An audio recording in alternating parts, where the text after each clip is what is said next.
Welcome to Vibe Check. I'm Dewhoopy, and I am here with Nerd, aka I Speak Nerd of tabletop fame.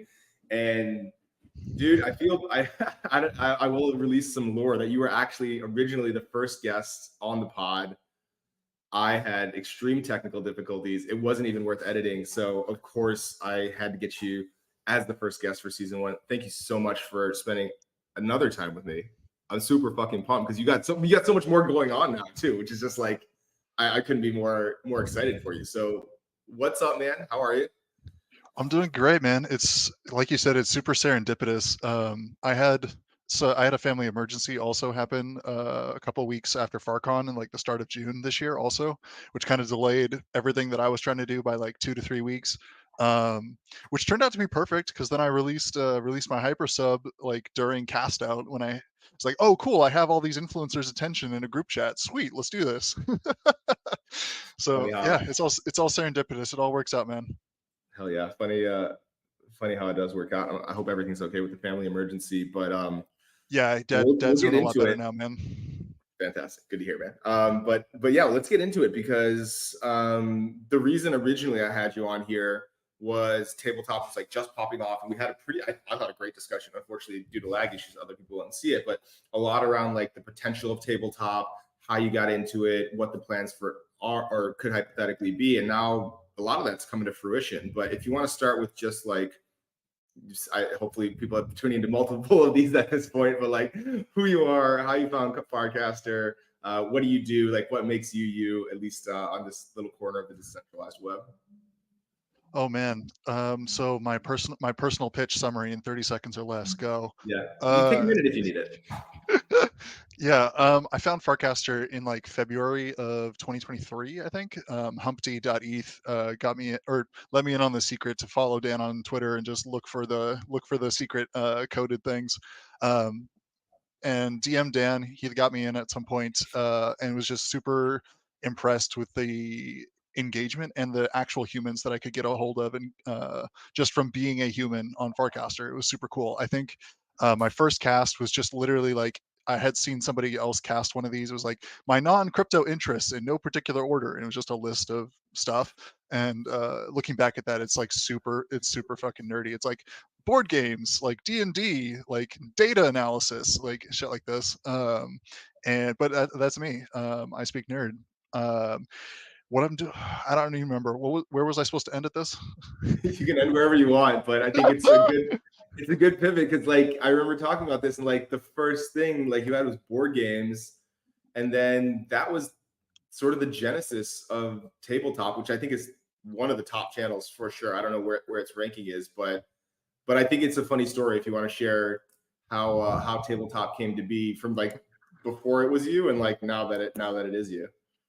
Yeah, tabletop is now just past 72,000 followers, I think, which is insane to me personally, especially because when they did the original channel experiment on Farcaster in October last year, Dan had a couple put out a call for a couple people who wanted to be channel leads and all that stuff, and I applied for that but didn't get it. And then Dan put out a request. Hey, what other channels do y'all want to see? What other content do you guys want to be posting about? And just me off in the corner is like tabletop, because I love board games and there's cool people on Farcaster and I want to talk about the things the board games with the cool people on Farcaster. That was really the incentive for me. And then it was just me basically off by myself, just posting stuff that I was interested in. Like, hey, here's this game. Hey, here's this review. Hey, what are you guys playing this weekend? Hey, introduce yourself. Like, just again, community building stuff. And then I turn around in like January, February of this year, and it's like, holy shit, there's 20,000 people in this channel. What the fuck? Like, like turn around. What are you guys doing here? This is nerd shit. Like, go away. It's weird. And so then like trying to figure it out like from that time and realizing like, oh, I have something here, and trying to figure out, okay, I have something, what the fuck do I do with this now, and how do I, how am I evolving this, where am I going with this, is kind of been what I was figuring out like pre-FarCon, the 2 to 3 months before FarCon, was struggling to figure that part out, which I'm sure we'll get into. But basically, the pitch is tabletop is going to become the open data hub for board games on the internet, board game content on the internet. Oh yeah. And like bots could never, right? Like being a human. I love it. It's funny for season one, I feel like the hot topic was definitely degen and tipping. And now the coordinated inauthentic behavior, as Jeff Goldberg puts it. But like I feel like there's a lot more discussion around what a DAO is and what a QDAO is. So we'll talk about that. But I think that's one of the things that I'm really excited about tabletop for is like no matter what you say about number of users or followers, like these are all, metrics that I think are worth tracking. It's like you're one of the few guys or gals that's really putting together like serious experiences, and serious only in the sense of that like it's like seriously fun. Like it's like someone's taking it seriously, right? Like I don't want to give the impression that these board game meetups are like all like tournament style, like elo based stuff. But I know you're doing some There's stuff some of there that. too. There's some of that. It's definitely not where I live because I'm not any good at board games at all, but I do have fun playing them with you guys. So all right, so tabletop, that's the genesis, that's where we move through. I think there's also been another what would I call it? Another thread that's been going through the Farcaster world these days of the URL to IRL, which really started with FarCon as like an ethos, and then into a meme, and then everything from like I saw someone posting about how like they met a bunch of people, some of them had power badges, and then like the very next day they had a power badge basically, right? And Dan quoted them, goes, "This is not gaming the system, this is encouraged." This is exactly expected behavior. So talk to me about some of the events and stuff that you're running, because I'm really excited about what you got going on. Yeah, so I'm putting on a bunch of board game events basically, which I'm kind of focused or been focused in the past on the in-person events. Like we did a side event at ETH Denver, which was really super ad hoc, not organized like at all to the degree that I would like. But we got like 25-ish people to show up to play board games at ETH Denver, which is super cool. And then followed that up with a FarCon event. I think we had 39 or something like that. 40 people show up. Play board games. We had a full room, tons of people having fun. Like it's super cool. And now we've done like an online tournament for Dominion that we did like 2 weeks ago. Dan, Ted, you, a bunch of other folks came through and played, and that's something that I want to continue doing as kind of like a once per quarter kind of thing, and kind of again trying to figure out what's the cadence for this, what makes sense with these things. But whether you're playing in a tournament, which is expected to be on a camera and talking with people, or showing up to an in-person event, the expectation for participating in the actual games at tabletop is like you're a real human. That is the expectation. And I think board games in particular provide a really, really great structure for people to build relationships, especially us fucking, autist nerds who like can't socialize normally with people. Like sitting down with 4 other people over a board game where we say, here are the rules. Here's how we agree that we're going to communicate for the next 2 hours. Here's what we agree we all care about. Here's how you get points. Here's how you win. Here's how we communicate about these things. And it's very structured. And that structured social interaction is super great for those of us who suck at socializing otherwise. And yeah, it's just super fun. It's a great way to assemble a group of, infinite scale. Like you could continue to scale this 30, 50, 100, 200 people, and it just takes all those people and they self-assemble into groups of 4 to 6 or so around a table and just playing a board game for 2 hours or whatnot. It's super fun. I mean, you smashed like this is another one of those like Dan is on stage telling you what to do, right? Like cozy corners, and motherfuckers are like, "How do I get to my first 10,000 followers?" It's like, no, wrong. Like that's not how it is. Because like, so that tournament, like I remember having fun with some people I knew. I got to meet Viz for the first time, and now like he is like I don't know exactly what's going on, but he has like some video game that like I was testing out called Wanderers, which has some NFT packs. But like it's just one of these things that it's like the sort of original whatever ethos of Farcaster when I got into it about what is it, a year and a half ago now or something like that. Like that stuff is still there. Like people have the opportunity to now do it permissionlessly. The only difference is now you could like, you don't have to do it in feed with like the only 10 other people that are casting, right? Like you can just go off and make these things and make these cozy corners. And I think this is definitely the evolution that is probably like most bullish for me on the network at large, but also like just a reminder on the level of opportunity that's available, right? Because I'm getting more and more questions these days like, how do I get a power badge? How do I like find people? And I'm like, I totally get where people are coming from because they're used to Twitter, they're used to Facebook or Instagram, where it's like you have to play this game or like you have to be on trend and like doing the right TikTok sound or whatever it is, right? Just like as algo slaves, basically. And that is totally not the game to be played here. I'm like, dude, you want a power badge? Like, okay, so I'll dovetail this a little bit of this. You launched a hyper sub, which I want to talk about in a second, but like, how easy would it be to like, okay, you like tabletop gaming and you want a power badge? Get the hyper sub, get into the chat, play with a few people, and like, dude, the follower count, like the aggregated follower count of that Dominion tournament was like over 1 million, probably, right? Like, I mean, obviously it's the same people over and over, but I'm just saying it's like 8 people, and like it was like basically the full Farcaster reach, especially because Dan was there too. We're all involved, and like Dan casted about it. Like you just had to sort of be in that thread. I'm sure anyone would have anyone who's new to the platform would have immediately boosted if that's the goal they're reaching, like sort of, but I think more importantly sort of felt like they're part of something, which is like broadly what I love about this type of social network versus others. Yeah, I think the way to go about it is really to focus on building relationships with people. And the follower count it's a vanity metric. Like uh, all of the people with more than a couple thousand follows are just full of bot accounts, NPCs, all those things. And we don't, I personally don't care about that number. What I care about is making those connections with people who are real humans, which tend to be those people with power badges. Now, I'm sure there are people, new people joining Farcaster who don't have power badges, and so those it's a struggle for those people to get started. But like what you just mentioned, like finding a community that you care about, whether that's board games, join tabletop. If you really care about, getting DeFi alpha, check out Terminally on Chain. If you really care about building things, check out what Ben Ursing's doing with founders and all of those things. Um, be active in dev and like just be casting and sending out content around the things that you care about authentically.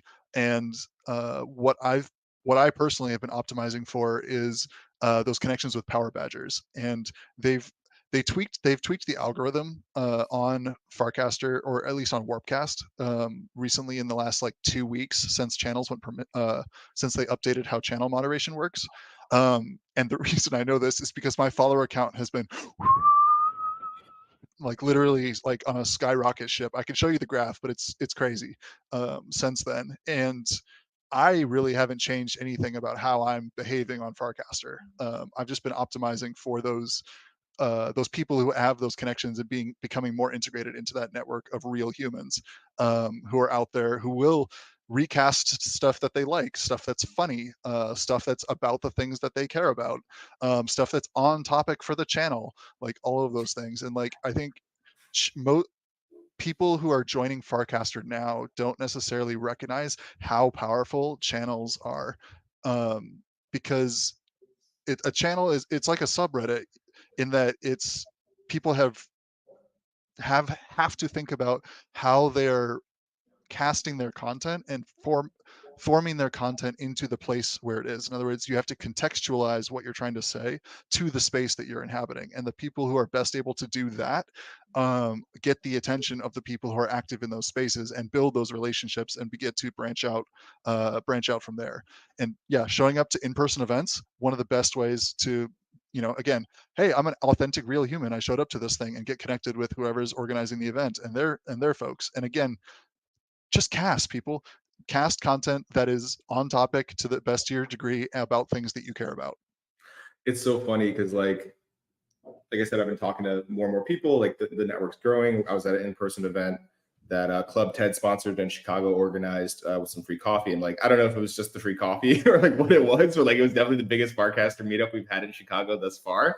Nice. And you can see like the I wouldn't call it like a glaze over, but like we've been so trained, especially so I'm 38, people like my age and younger, I would say for sure, maybe a little bit older, but like there's just been so much training from such a young age about what putting content onto the internet is, right? That like when you try to break free of some of those shackles and they're like, I just don't get it. I'm casting and it's not working. I'm like, where are you casting? Is it relevant? Do you know anyone there? Like, have you tried any of the products? Like, there's a million things being built on Farcaster. Like, I understand, like, not everyone's got money for a hyper sub, or like maybe you cannot travel to in-person events, but like, dude, there's a ton of stuff out there that's just like find what's interesting to you, like give some feedback, use something, get active because everyone that's building something has like a following pretty much. And if you don't have a following and you're building something, you can get one pretty easily. But I've also sort of reached a spot where like I can admit that I don't care about the number. As Adrian would say, my follower is not my net worth. But as a growth guide, it's sort of my proof of like, okay, this guy, at least he was early to something so that maybe I can turn that into like a consulting gig or something down the future. Not just early and active. Early That's and the key. active. Yeah. Oh yeah. We talked a lot about the folks who have low FIDs, like clearly don't understand cultural norms. And that's, that's fine. Everyone gets to do whatever they want, but it's not of interest to me. But speaking of channels, we're both in lounge this season, and I want to give Cam the shout out because he's absolutely crushing it with this experiment as sort of, I don't know, creating his own sort of like public cozy corner or something like that, like a public group chat, right? It's sort of the framing, but how's your experience been in lounge as like it's a channel lead talking about channels in a specific channel? It's very like channels all the way down at this point, I feel like. It is super meta in that way, but I do think the public group chat is a fantastic meta of what Cam's experimenting with here. And like he's got, I think we're on day 4 or something now, and I haven't replied yet today, but every person that's replying in there is someone who's got a following, who's building something of some kind. And so all of those people are great resources to leverage. And like I've been able to just go through and like read responses, and people are like, "Oh, I'm trying this, but I don't understand thing XYZ." And I'm like, "Hey, I wrote a blog article on that 2 weeks ago. Here you go, link." And like it's people, there is a difference between, I'm sorry, quick aside here, there's a difference between shilling and authentically sharing something, meaning Yeah. like, and again, it's basically how contextualized is it to the space that you are casting it in, that you're posting it.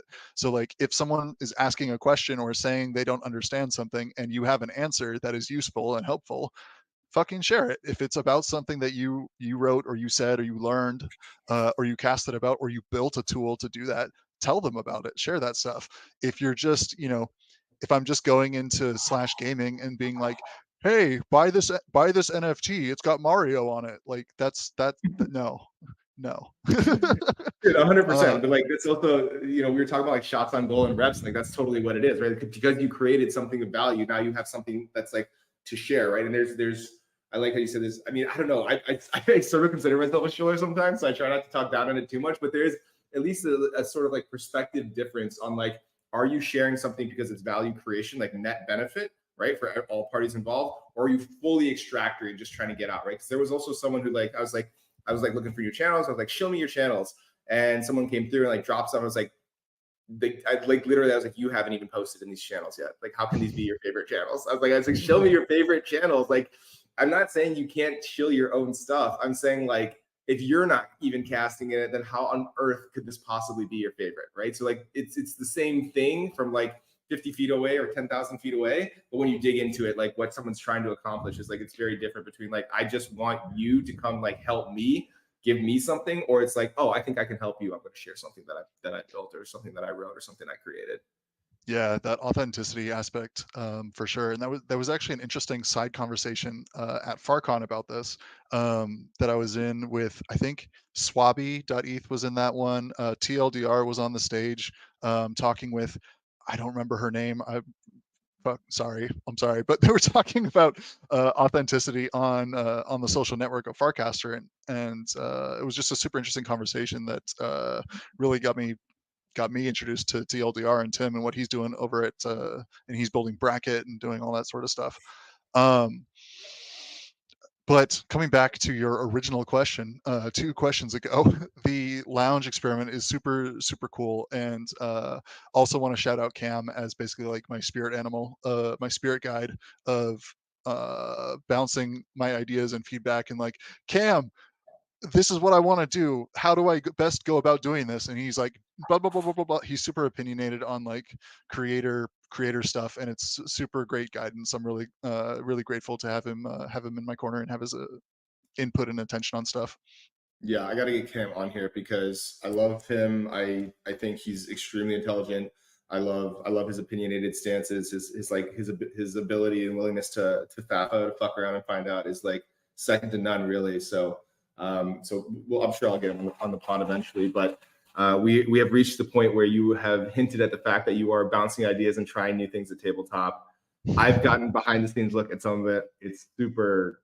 I mean, it's fucking dope. Honestly, it's so sick. But what can you share about like what do you have planned for what is now 70,000 people who are apparently interested in board games and other as you call it autist behavior? Which, by the way, just like quick side note, the fact that you started the conversation with it's hard to make connections, like, and then your number one piece of advice is to go to in-person events is definitely a fucking vibe. Like, dude, attack. Like, if it's an issue, attack it, right? Like, go face first. But tell me about tabletop. What you got planned right now?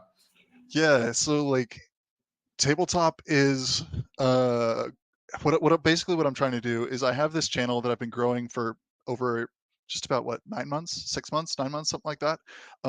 And I'm basically trying to now bootstrap paid services off of this channel in a way that again adds value to the community here, and doesn't and like if in video games or in balancing games of any kind, it's almost always add buffs, buff stuff, don't nerf other things. In other words, I don't want to take anything away from what tabletop already is. I just want to add new things on top of it, and a lot of that is with the hyper sub right now, like and shout out Cassie for this one, but hyper subs get hyper dubs. Let's go, let's go. But the primary thing right now with that is tracking game stats and elo ratings and helping farcasters compare basically stats to each other of the people who are active in tabletop. Who's the best at Dominion? Who's the best at Catan? Who's the best at Istanbul? And those are the kind of the 3 games that I'm tracking right now. But if we get more people playing other games, we can add more games and doing and building all that out. And I'm doing a lot of infrastructure. I'm coding now. I'm learning to code stuff so that I can do this. We're Yeah, we can get into the details of that, but tracking stats and trying to accumulate that, and then we're going to be able to display those stats inside of a frame eventually, for all of the hypersub subscribers, and showcasing those stats for people. You can check that out, by the way. You can check out the public version right now, bit.ly/lowercase tabletop, capital E, capital L, capital O, bit.ly/tabletop elo, with elo all caps. We'll get you to the public access version of that. Super cool. Organizing stuff, organizing events. We've got like a weekly game night happening Thursday nights in the Gather Town for subscribers only, and we'll be doing some other public events to publicize, hey, we out here, we doing shit, along those lines. What else are we doing? Oh, big thing coming, y'all. On game summer is happening over the course of this summer. So the big number for tabletop and the big focus for tabletop has always been like, get more people making moments together over board games. In other words, get more people playing board games. Big number right now is we've got 110 people who've played board games because of tabletop right now. We want to 10x that over the course of the summer. So we want to get to 1,000 with this. And we need you. We need your help to go check out the the article linked in the description for this. Exactly. I'll have directions and information written out on how you can get started playing your own game online. So if you wanted to play Catan, if you wanted to play Dominion, if you wanted to play Sushi Go, or these other kind of introductory gateway games that people know and you'd be able to recognize and play with other farcasters, I'll have directions written out for how to get started with that sort of stuff, for playing online. And if you're a local for Los Angeles, San Francisco, New York, or San Diego, there's going to be some in-person tabletop events. Also talking with Yash from Terminally On Chain is looking to do some tabletop events in New York as well, because people are like, oh, this shit works. People show up for this and have a good time. Cool, let's do more of this. Um, and just if you're active in any of these communities, be on the lookout for stuff coming down the pipeline for tabletop events for those things. Looking for sponsorship for those things. If you're a sponsor, hey, reach out to me at ispeaknerd.eth on Farcaster. And I'm going to have a sponsorship doc put together as well that I can send you. But that's kind of the big thing for the summer, levering on top of the hyper sub for our subscribers. I don't know. Is that enough shilling? I mean, it's Tribes and Vibes is the subtitle of the podcast. I don't know if I'll ever Let's get tired of go. shit. Yeah, I think Let's it's go. fucking great, man. And if you want to, I got to talk to you. We should do something in Chicago too. Absolutely. I don't know. I think you're familiar with at Chicago too. So we should try to figure something out. I don't know, man. I think it's all great. I think it's all super. Yeah. One last thing I forgot though. So all of that I mentioned is for synchronous. In other words, at the same time, whether you're playing online at the same time with other people or at the same time in person with other people at an event, at an in-person event. But we're also looking to I'm also running some experiments. I'm doing the on-chain build-a-thon right now, working with Surge and Owl, who were the two devs working with Limon at the Farcon hackathon, who put Billboard together and looking to put a fandom fight frame together for basically like in context advertising for these communities, which isn't to say like I'm going to shove ads down your throat. That's not the whole thing. I just mean like we have people in these communities who care a whole hell of a lot about those things that they care about. In other words, like the people in the Pokemon channel really fucking care about Pokemon. Yeah. Like same thing in the Magic channel. The MTG, they really care about Magic. So if we can give channel owners more ways to activate their communities through this basically competition frames, and subdivide your community, make them compete to put an image in a frame with some social status and all that stuff. I'm really excited for that. Like it's it's not live yet. It will be coming out. We'll be testing it in tabletop, and if it's as successful as I'm hoping it'll be, we'll be opening it up to other channels to use and seeing what we can do with that. So I'm out here. We code in, we build in frames, like we're doing events, I'm doing marketing, looking for sponsorships, like I'm writing articles, like I'm out here, man. I'm out here. Yeah, no, I appreciate the energy. I always have. I'm big on monetization. I'm big on all this stuff. I think it's cool that so many people are running different experiments in the advertising game, because my stance has always sort of been like people fucking love spending money. Like it's one of it's awesome. Like having money and spending it is fucking people awesome. love spending money for status.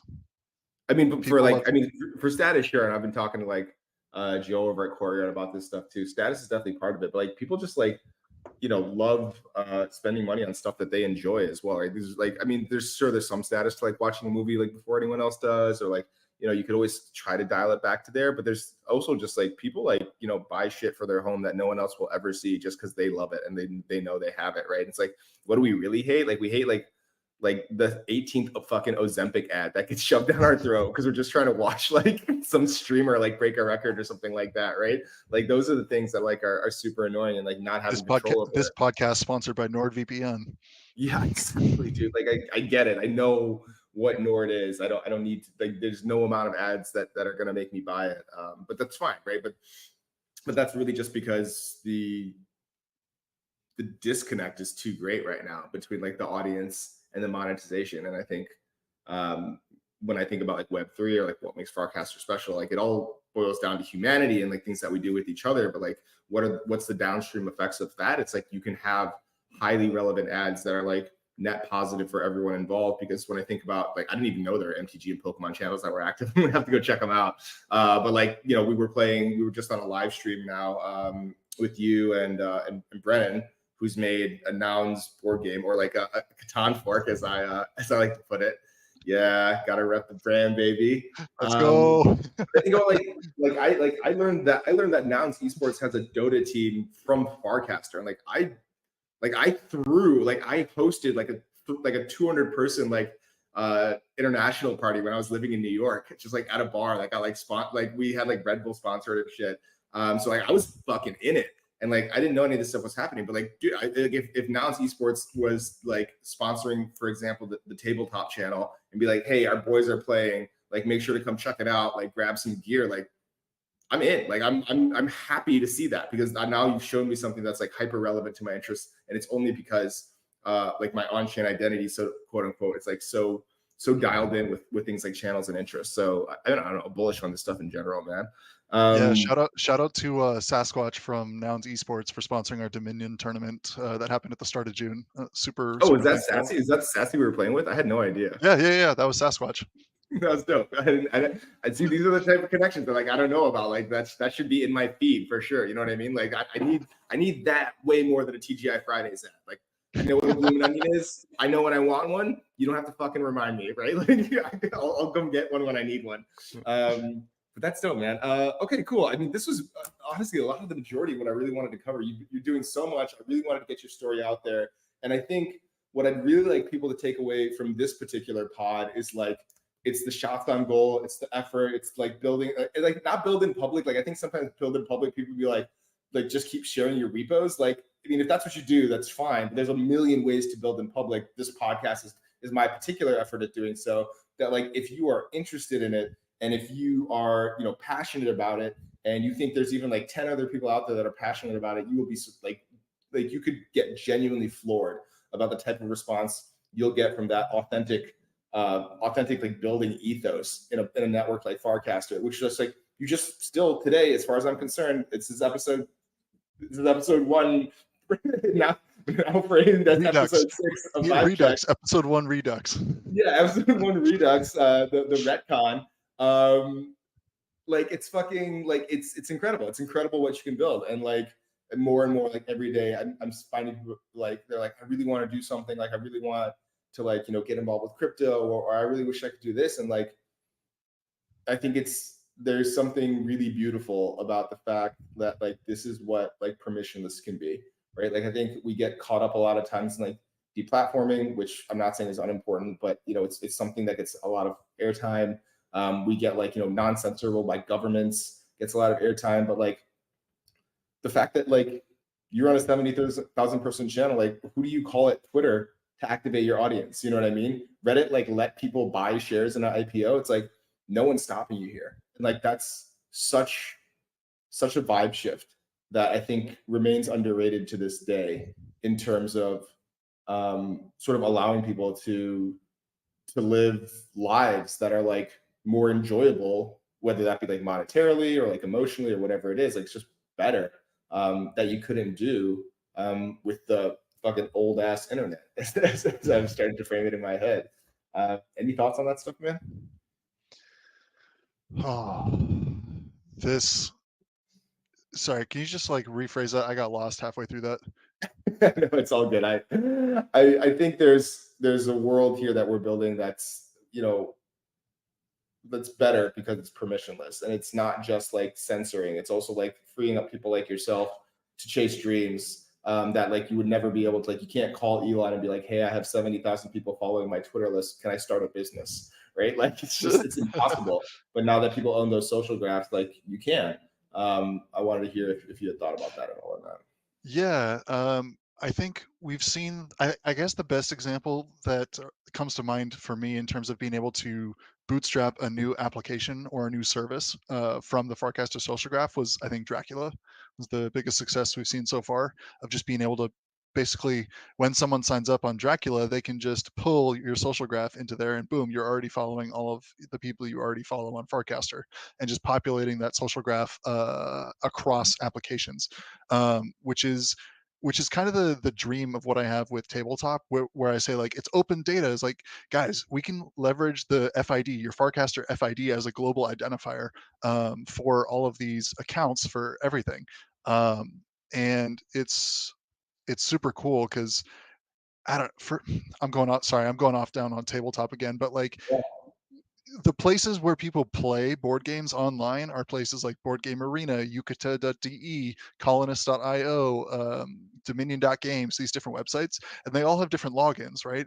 So it's really difficult to organize. Like, it's a very manual process to organize any kind of board game, currently.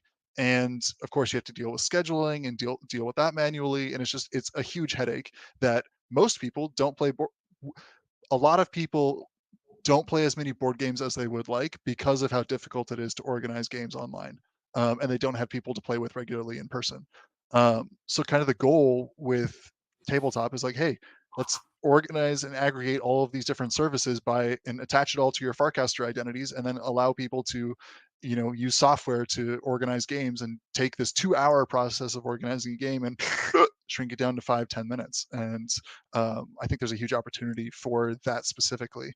Now, to your point about bootstrapping services and permissionless monetization from these things, I think, yeah, it's super cool, and it allows us to just be trying a lot of these different experiments with stuff.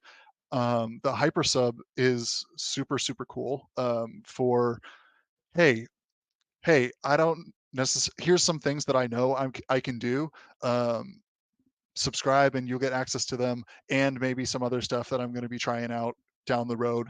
But the act of letting people buy into what you're doing through, a hypersub, which it's basically Patreon, um, with a lower take rate. By the way, hypersub takes about half of what Patreon takes. The Those people who buy in are become not just your fans, but become more active with what you're doing. Like, I've actually seen the activity on the tabletop channel like shoot up from other people, since launching the hypersub 2 weeks ago. Um, it's been really cool to see as these people are more active and just posting more content, sharing with each other, talking about the things that they're interested in. It's super cool. It's super cool, man. And yeah, permissionlessness, we get a lot of the like, with permissionlessness, you get a lot of the issues with, like, spam and off-topic content and that kind of stuff, which we're all suffering through right now, and working to figure out good ways to curate from the noise and build the signal out of those things. But it's super cool to be part of the process of building these things out, and to be, you know trying different stuff. And some of these things will, I think, become more widely adopted. I think what's the phrase Dan uses, is like the rough consensus of running code.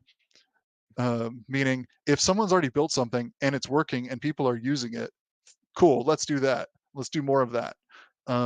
And we have a huge proportion of people on Farcaster who are building stuff, and I'm just super stoked to see where we're going to go, with all of this stuff, with all of the tooling and the services and the things that people are building. It's super super cool.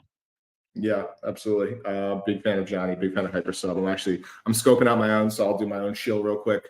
Keep an eye out for that. I'm gonna spin up a very pricey one to see. I don't know, just to see like what, like, can you run a consulting service as like a growth individual through a tool like Hypersub? And Timo is doing exactly that. Just heads up, you should check Yeah, it I out. know. He's on the design side. There's a couple people on the design side that are doing really cool work. I know OX Designer has one as well. It's so interesting because that's like the visual feed, so you can have a much easier proof of work. And this podcast is a little bit more of mine, just so people kind of sort of understand my personality, my ethos. And like I said, this is my build in public. This is my my attempt at sharing stories that I think people can learn from, especially as they're looking for either their own tribe to like belong to, or to create their own tribe, or accidentally do so, or whatever. I think a lot of us accidentally build tribes and be like, oh shit, we got to do something with this thing now. Like, what the fuck is going on? That's exactly what happened with tabletop. Yeah, exactly. So serendipity, but but definitely like putting in effort and putting in work, because you've always been one of the most genuine people that I've run across, and that's been a real boon for me and everything that I do. So I think that's most of it, man. I'm glad we got this out here. I'm super fucking bullish on everything you're doing. Obviously, I will continue to support. If you're out there and you're watching, and you have any sort of inkling about like gaming or tabletop, like, I have no experience. Like, I'm just out here having fun with the homies, and it honestly, it's just been so much fun to be a part of everything that you're building. So I want to say thanks, man, for having me on, like, and like bringing me in to be a part of some of this stuff. Hell yeah, man. Super appreciate your support through this whole thing. And like I did want to call this out actually as kind of my last thing on my list because I need lists to organize the chaos up here. But like all of this stuff with like monetization and going full time on Farcast and all this stuff, this has like been a progressive organic thing. It's not like I just launched a hyper sub and it's like, hey, pay me. Like this is something that I've been building for kind of organically for the last like year.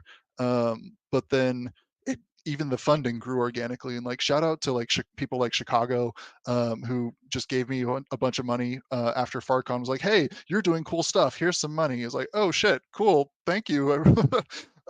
And I was able to pay the designer of the shirts actually with a lot of that money, to to make sure that yeah, we out here helping people. Is like with the artists that I've worked with, for any mints that I've done, I've given them like 70% on all of the mints. So like the who was it? Artist walk in made the stickers, the sticker design for tabletop. He's gotten 70% of those things. You know, oh my God, Vika, at Vika got 70% of these. Like Bias got 70% of the holofoil meeple. Like, dude, I'm Yo, out here. Yeah, dude, bias, that thing's sick. bias, bias fucking ships, man. That's such a bigger thing. Yeah. And it's just been leveling up from all these things. So like, just out here doing events. Events has been my biggest proof of work with stuff and getting people involved, which also is like this, a lot of the secret on Farcaster is don't talk about things you're going to do. Talk about the things you did or the things that are scheduled. Where's your proof of work on these things? Like, um, for these events is like my event at FarCon was a massive proof of work of like, hey, I can get 40 people to show up to play board games and have fun. Like, cool, that was massive, and that's led to, you know, some sponsorships. It's led to a lot of attention, the social liquidity, the connection with other power badge users, and other stuff. It's just been really really really cool. But shout out to Purple as well. Thank you for the retro funding, Purple and C Corella and Kojo, and all of that crew, helping make tabletop happen. I actually onboarded 4 separate people to come to the tabletop event at FarCon to play tabletop games. Like that's why they signed up to Farcaster.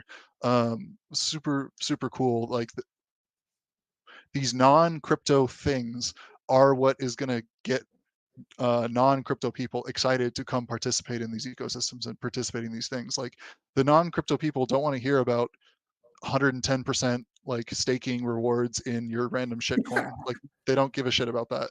Dude, Um, it's like it's so funny. I was talking to someone today and like, how would you onboard someone to crypto? I'm like, I don't know. Would you like this? Would you onboard someone to the internet by talking to them about HTML? Like it's fucking insanity, right? Like, no, talk to someone what they care about, right? Like if they care about gaming, come tell them to tabletop. If they care about investing, sure, show them DeFi. But like, I'm not I'm not gonna try to convince my mom to buy a Bored Ape. It's just not. She doesn't care. But you know, if there's like a meditation crowd, then that's the type of thing that she'd love to be a part of. That spiritual type of slash spirituality with Kristen slash wellness with yeah, Montej. Like there's great non-crypto channels out there, y'all. Y'all need to do some exploring. Um, but yeah, it's just been super cool with the support from people along the way. Super appreciative of everybody. I have definitely forgotten other people who've supported me along the way, so I apologize to everybody else. But thank you all, and thank you specifically, Woof, for your support with all this stuff. of course, brother. Always. I think that's the gratitude is always a fantastic note to leave it on. So we'll cut it there, man. But the good news is, I don't think you're stopping. I don't think I'm stopping. So if you forgot anyone, as more people come in, we'll do this again, and we'll do it with a wider audience. So thanks so much, brother. Appreciate you coming on. And Hell yeah. that's Vibe Check, baby. Thank you.